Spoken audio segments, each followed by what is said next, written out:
आज की हमारी कहानी का नाम है भूतिया हवेली। गांव के किनारे एक पुरानी हवेली थी जिसे लोग भूतिया हवेली कहते थे। उस हवेली के बारे में कई कहानियां प्रचलित थी।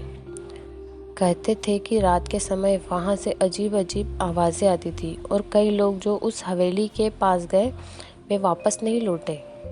एक दिन गांव के 3 दोस्त रवि, सुरेश और मोहन ने तय किया कि वे उस हवेली के रहस्य का पता लगाएंगे। वे रात के समय हवेली के पास पहुंचे। चारों ओर सन्नाटा था और चांदनी रात ने वातावरण को और भी भयानक बना दिया था। जैसे ही उन्होंने हवेली का दरवाज़ा खोला, वह चरमराते हुए खुला। अंदर सब कुछ धूल से ढका हुआ था और जगह जगह मकड़ी के जाले लगे हुए थे। उन्होंने अपने टॉर्च जलाए और आगे बढ़े। अचानक उन्हें एक कमरा दिखा जिसमें हल्की हल्की रोशनी आ रही थी।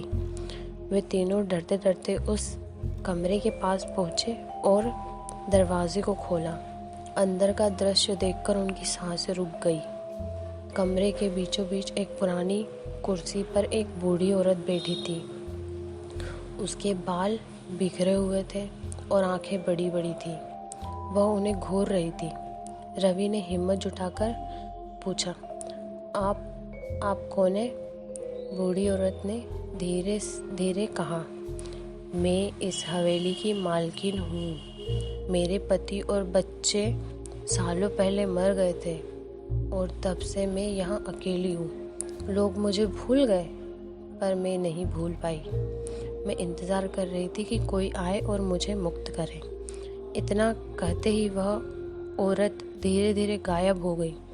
रवि, सुरेश और मोहन को समझ में आ गया कि वे एक आत्मा से मिले थे जो अपनी कहानी सुनाकर मुक्ति पा गई।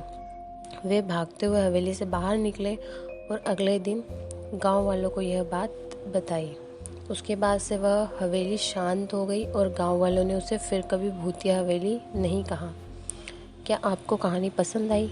अगर पसंद आई हो तो प्लीज़ लाइक एंड सब्सक्राइब कर लें। हम ऐसी कहानियाँ रोज़ लाते रहते हैं। Thank you.